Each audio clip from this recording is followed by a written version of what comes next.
বিনতি দুটি কুসুম হিন্দু মুসলমান। যাই হোক, তোমাদের এই বলে ভিডিওটা শুরু করলাম। তোমাদের থাম্বনেল দেখেই বুঝতে পেরেছে আজকে ভারতবর্ষ গল্প সম্পর্কে আমি আলোচনায় মগ্ন হব।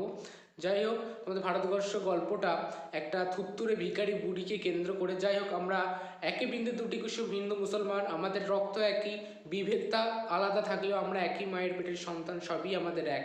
যাই হোক, আমাদের এখানে একটা ভিখারি বুড়ি বা থুত্তুরে ভিখারি বুড়িকে কেন্দ্র করে এই ঘটনার পুরো কেন্দ্রটা আবর্তিত হয়েছে, অর্থাৎ পুরো একটা থুত্তুরে ভিখারি বুড়িকে কেন্দ্র করেই এই গল্পটা পুরো আবর্তিত হয়েছে। যাই হোক, গল্পটার মূল বিষয়বস্তু তোমাদের লাইন বাই লাইন, শব্দার্থ সহ মানে সহ আমি লাইন বাই লাইন বোঝাচ্ছি, তোমরা বুঝে নাও। আর কাজেই ভিডিওটা শুরু করা যাক। তোমরা আশা করি তোমরা সাহিত্য চর্চা বইটা পেয়ে গেছে তোমাদের এই ক্লাস দ্বাদশ শ্রেণীর আর কি। তোমরা তাহলে ভিডিওটা শুরু করছি তোমাদের ভারতবর্ষ গল্প দিয়ে। তাহলে ভারতবর্ষ গল্পটা আমরা এক খুলি। প্রথমে কে বাঁচাকে আমরা প্রত্যেকটা ভিডিও পুরো পার্ট বাই পার্ট আনবো। তোমরা ভারতবর্ষ গল্পটা শুরু করব। তাহলে ভারতবর্ষ গল্পটা কার লেখা? ভারতবর্ষ গল্পটা লেখা হচ্ছে সৈয়দ মুস্তফা সিরাজ লেখা, ঠিক আছে। এই থুত্তুরে বুড়িকে কেন্দ্র করেই এই গল্পটা আবর্তিত হয়েছে। তাহলে ভিডিওটা শুরু করা যাক। পিচের সড়ক বাঁক নিয়েছে সেখানে, পিচের সড়ক বাঁক নিয়েছে যেখানে, সেখানেই গড়ে উঠেছে একটা ছোট্ট বাজার। পিছনে গ্রাম, বাঁশবনে ঢাকা। তাহলে পিচের সড়কে বাঁক নিয়েছে সেখানে কি উঠেছে? একটা ছোট্ট বাজার রয়েছে, পিছনে গ্রাম রয়েছে এবং বাঁশবনে সেটা ঢাকা।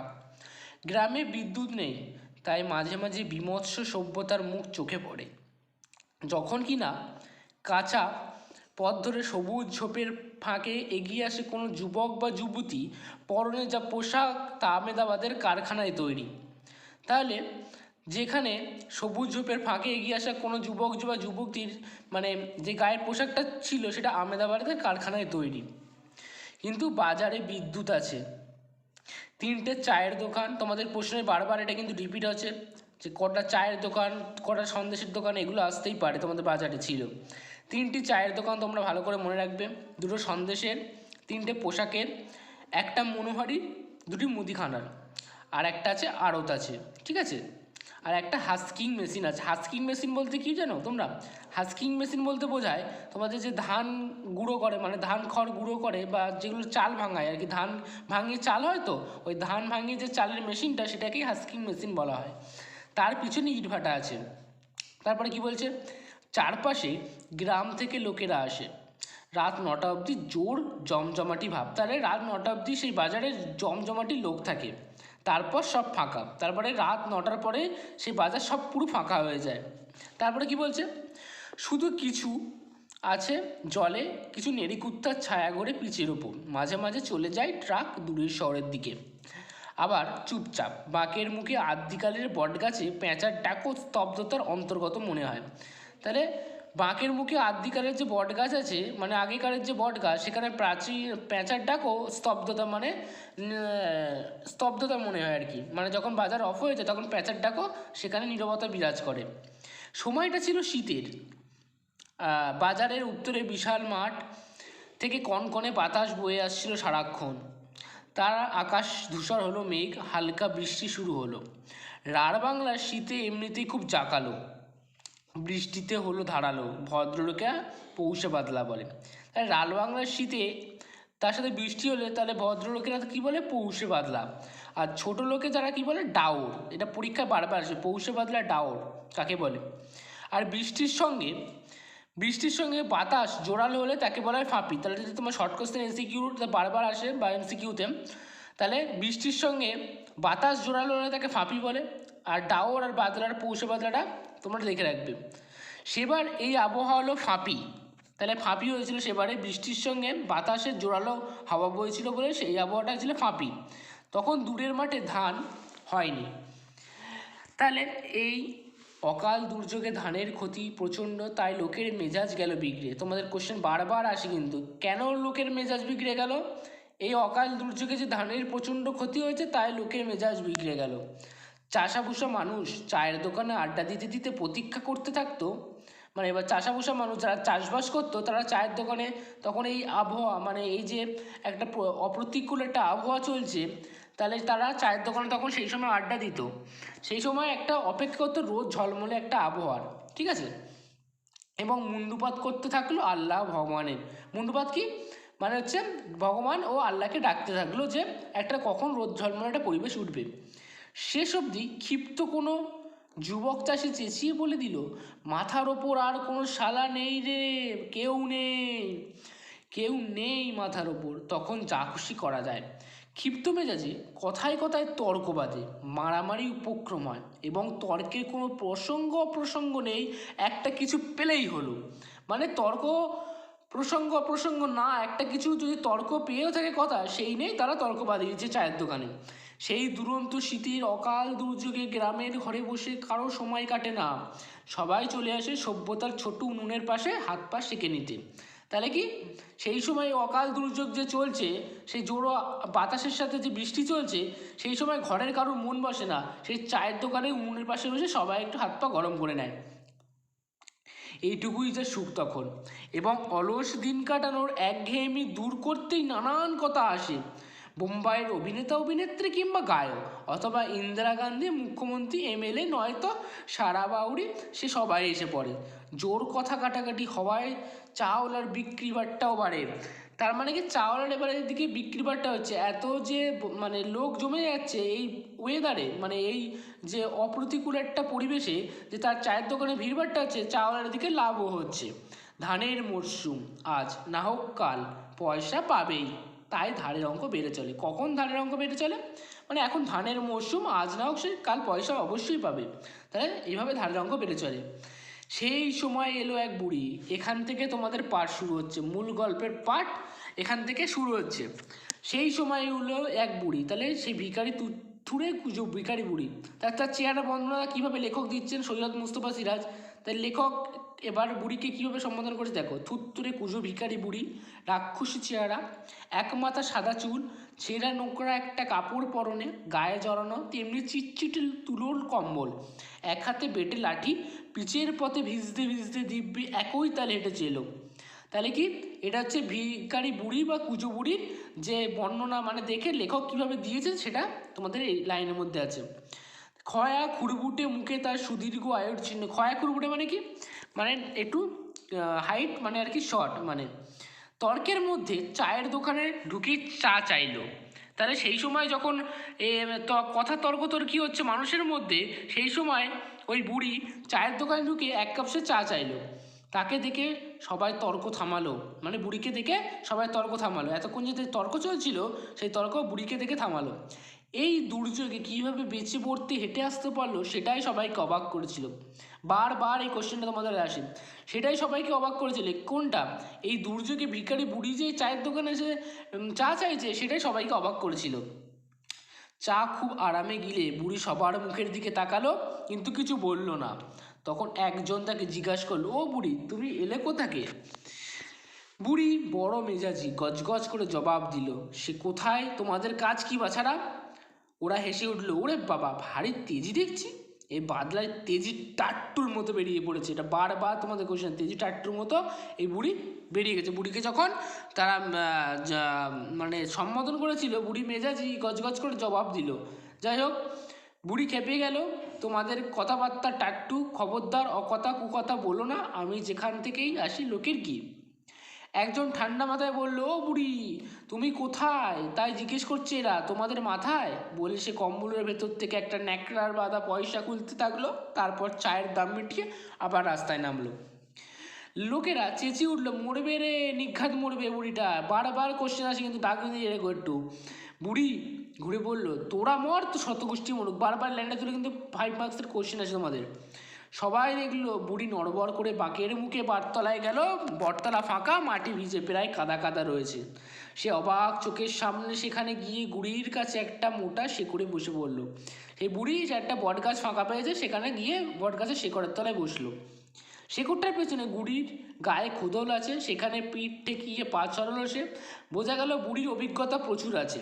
মানে বুড়ির যদি বলে, এটাও প্রশ্নটা আসে বারবার তোমাদের, বুড়ির অভিজ্ঞতা প্রচুর আছে। মানে সে যে একটা বৃক্ষবাসিনী, সে এখানে গিয়ে বসলো, সে বোঝাই যায় সে বুড়ির একটা নিয়ত অভিজ্ঞতা আছে সেই গাছের তলায় বসার, অর্থাৎ সে বৃক্ষবাসিনী। কেউ কেউ বলে বরং বারোয়ারিতলা গেলেই পারতো, নিঘাত মরবে যে। এ কথার পর সম্ভবত এবার বুড়িকে নিয়ে অনেক কথা এসে পড়লো, আবার জমে গেল। আবার কি জমে গেল? সেই আড্ডাটা, যে তর্ক হচ্ছে সে আড্ডা জমে গেল। এইটাও বারবার প্রশ্ন আসে, পৌষে বাদলা সম্পর্কে গ্রামের ডাকপুরুষের বচন আছে, তা হলো শনিতে 7, মঙ্গলে 5, বুধে 3, বাকি সব দিন দিন। বারবার প্রশ্নটা আসে, অর্থাৎ শনিতে বাদলা লাগলে 7 দিন থাকবে, আর মঙ্গলে লাগলে 5 দিন, আর বুধে 3 দিন। আর তোমাদের অন্যদিকে লাগলে 1 দিনের ব্যাপার। এ বাদলা লেগেছিল মঙ্গলে, কেউ অবশ্য হিসাবে করিনি। তাহলে এর বাদলা মঙ্গলে লেগেছিল, মঙ্গলে লাগলে 5 দিন। তোমরা এগুলো মনে রেখে, কিন্তু এগুলো জিনিসগুলো কিন্তু একটু মাথায় রেখো। কেউ অবশ্য হিসাবে করেনি, কিন্তু যেদিন ছাড়লো সেদিন আকাশ পরিষ্কার হয়ে গেল, একেবারে সূর্যের উজ্জ্বল মুখ দেখা গেল। আর সবাই আবিষ্কার করলো বটতলায় সেই গুড়ির খোদালে পিঠ রেখে বুড়ি চিত হয়ে পড়ে আছে নিঃসার দেহ। তাহলে কি সবাই একটা জিনিস আবিষ্কার করলো, বারবার আসে কোশ্চেনটা, ভালো করে দাগ দিলাম। কী আবিষ্কার করলো? যে পরের দিন সকালবেলায় যখন বটতলায় বুড়ি যখন শুয়েছিল, ওখানে গিয়ে সে গুড়ির খোদালে পিঠে গিয়ে সেখানে গিয়ে দেখে যে বুড়ির দেহ আর নিঃসার, মানে কোনো সার নেই, সে অর্থাৎ মারা গেছে, এরকম তারা ভেবে নিয়েছিল। অনেকটা বেলা হলেও সে নড়ছে না দেখে চাওলা জগা বললো। তাহলে চাওলার নাম কি? জগা। সে যে চাওলার দোকানে আড্ডা হচ্ছিল, সে চাওলা জগা বললো নিঘাত মরে যেয়েছে বুড়িটা। একজন বলে সর্বনাশ, তাহলে শ্যাল কুকুরে ছিঁড়ে খাবে যে, গন্ধে টেকা যাবে না। এবার হচ্ছে মূল পাঠ, তোমাদের মূল এবারে যে পাঠ তোমার আলোচনা হবে। দেখো, 1 2 করে ভিড় বাড়তে থাকলো। কেউ কেউ বুড়ির কপাল ছুঁয়ে দেখলো প্রচণ্ড ঠান্ডা। একজন নারীও দেখলো কোনো স্পন্দন নেই, অথে মরাই বটে। চৌকিদার এই খবর দেওয়া হলো। চৌকিদার মানে কি? তোমাদের গ্রামে যারা কর্তা থাকে, মানে আগেকারে, তাদের চৌকিদারকে খবর দেওয়া হলো। সে এসে বলল, থানায় খবর দিয়ে কি হবে? ফাঁপিতে 1 ভিখারি পটল তুলেছে, তা আবার থানা পুলিশ। 5 কোষ দূরে থানায় খবর দাও, তারপর ওনার আস্তে আস্তে রাত দুপুর ততক্ষণে গন্ধ ছুটবে। মানে অনেকে অনেক মন্তব্য করছে, কবে মরেছে হিসাব আছে নাকি? দেখছিল ফুলে ফুলে ঢোল হয়েছে, তাহলে কি করবো চৌকিদার? নদীতে ফেলে দিয়ে আসো, ঠিক গতি হয়ে যাবে। যা হবার বিজ্ঞ চৌকিদারের পরামর্শ মানা হলো। তাহলে চৌকিদার বলেছিল যে নদীতে ফেলে দিয়ে আসো। মাঠ পেরিয়ে 2 মাইল দূরে নদী, এখন শুকনো। সেখানে চড়া ফেলে দিয়ে এলো 1 মিলে, মানে সেখানে চড়া ফেলে দিয়ে এলো 1 মিলে। পাশের চ্যাংদোলায় ঝোলানো হয়েছিল, সেটাও ফেলে দিয়ে এলো ওরা। বুড়ির শরীর উজ্জ্বল রোদে তপ্ত বালিতে চিত হয়ে রইল। মানে যে নদীতে মানে ফেলে দিয়ে আসতে বলেছিল চৌকিদার 2 মাইল দূরে, সেই নদীতে কোনো জল ছিল না, ওটা চড়া। সেই সময় একটা বালি জমেছিল নদীতে। মানে তোমরা জানো যে বর্ষাকালে নদী পরিপুষ্ট থাকে, সেই জল তখন সেই সময় জল থাকে। সেই সময় নদীতে জল ছিল না, সেখানে হয়েছিল চড়া, মানে তো বালি জমেছিল নদীতে। ওই নদীতে ওই দুরন্ত মানে তপ্ত রোদে বুড়িকে ফেলে দিয়ে এসেছিল। ফিরে এসে সবাই দিগন্তে চোখ রাখলো, ঝাঁকে ঝাঁকে কখন শকুন নামবে। হঠাৎ বিকেলে অদ্ভুত দৃশ্য দেখা গেল। মোস্ট ইম্পর্টেন্ট লাইন তোমাদের গল্পের, বারবার প্রশ্ন আসে, কিন্তু দাগ মেরে রেখো। তাহলে হঠাৎ অদ্ভুত দৃশ্য দেখা গেল। কী দেখা গেল? তাহলে শুরু করা যাক। মাঠ পেরিয়ে 1 চ্যাংদোলায় আসছে।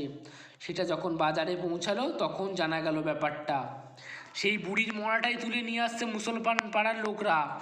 আরবি পড়ছে ওরা, মাথায় টুপিও পড়েছে। কেউ কেউ যারা ফেলে দিয়ে এসেছিল তারা হিন্দু। তাহলে কি এখানে মুসলমান পাড়ার লোকরা সেই বুড়ির মরাটাকে আবার সেই বালির মানে সেই তপ্ত বালির থেকে সে তুলে আনছে, এবং তারা কেউ কেউ আরবি বলছে। যারা ফেলে দিয়ে এসেছিল তারা হিন্দু। তারা অবাক হয়ে রেগে গিয়ে জানতে চাইলো কী ব্যাপার। না, বুড়ি যে মুসলমান। তারা এসে বলছে যে বুড়ি যে মুসলমান। এবারে হিন্দুরা বলছে প্রমাণ অনেকে তাকে শুনেছে বিড়বিড় করে আল্লাহ বা বিসমুল্লাহ বলতে। এমনকি গায়ের মোল্লা সাহেবও আকট্ট শপথ করে বলেন, আজ ফজরের নামাজ কি ভোরের নামাজ। তাহলে ফজরের নামাজ মানে ভোরের নামাজ। তাহলে কি গায়ের মোল্লা সাহেব, ওদের গায়ের মুসলমান পাড়াদের মোল্লা সাহেবের আকট্ট শপথ রেখে তিনি আজ ভোরের নামাজ পড়ার সময় যখন নামাজ সেরের দিকে বাস ধরতে এসেছিল, তখনই বুড়ি মারা যাচ্ছিল। মানে সেই সময় সেখানকার মোল্লা সাহেব যখন নামাজ পড়ে বাসে উঠেছিল, তখন ওই বুড়িকে, যে বুড়ি মরেছে আমি শহরে মামলার দিন, মানে বুড়িকে সেই সময় সে কলমা পড়তে শুনেছিল। মানে মোল্লা সাহেব যখন বাস ধরে সে নামাজ ফিরে বাস ধরতে যাচ্ছিল, সেই সময় বুড়ি যখন মারা যাচ্ছিল, সেই সময় বুড়িকে কলমা পড়তে শুনেছিল। তা কে জানে বুড়ি মরেছে। আমি শহরে মামলার দিন, তাই দেখা হলো ব্যাপারটা। ফিরে এসে শুনি ওকে নদীতে ফেলে দিয়েছে। তৌবা তৌবা, তা কি হয়, আমরা বেঁচে থাকতে তাই কবরে দেবার ব্যবস্থা করলাম।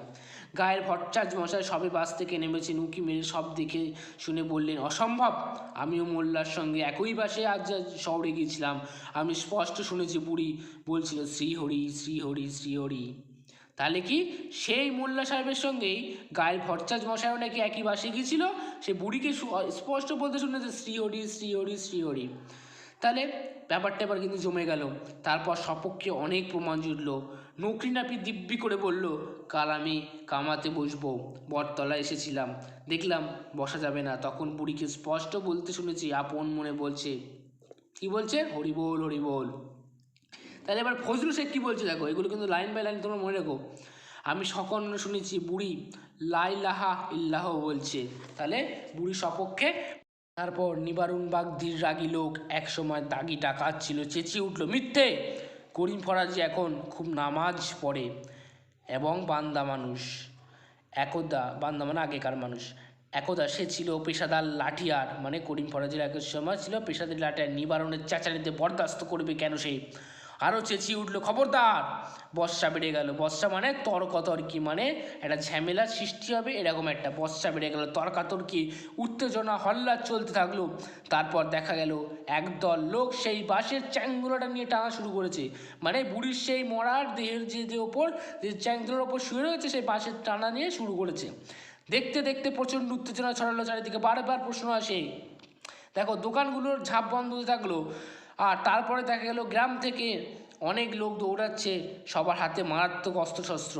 মানে এবারে হিন্দুরা দাবি করছে এ মরা আমরা পুরবো, ও মুসলমানরা হচ্ছে আমরা কবরে দেবো। তাহলে তারপরে কি বলছে, চ্যাংদোলাটা তখন পিচের ওপর, বুড়ির মরা দুপাশে স্পষ্ট দোয়ানতা দাঁড়িয়ে আছে, দুদলের হাতেই অস্ত্রশস্ত্র, পরস্পরকে লক্ষ্য করে গালাগালি চলছে। মাঝে মাঝে মোল্লা সাহেব চেঁচিয়ে উঠছেন, মুসলিম ভাই সকল জেহাদ জেহাদ, নাকায়াতবিক, আল্লাহু আকবর। অন্যদিকে ভট্টাচার্য মশাই গর্জনে বললেন, জয় মা কালী, জবন নিধনে অবতীর্ণ হও মা, জয় মা কালী কি জয়। ধন্দুবার গর্জন প্রতিগর্জন, এবং দেখা গেল বিপন্ন আইন রক্ষক বেচারা নীল উদ্দীপনা চৌকিদার তার লাঠিটা উঁচিয়ে মাঝখানে দাঁড়িয়ে আছে এবং দুই পক্ষকে কিছু বলার চেষ্টা করছে, মানে হিন্দু আর মুসলিমকে, যে এত মারপিটে একটা উত্তেজনার সৃষ্টি হয়েছে, মারপিট হবে।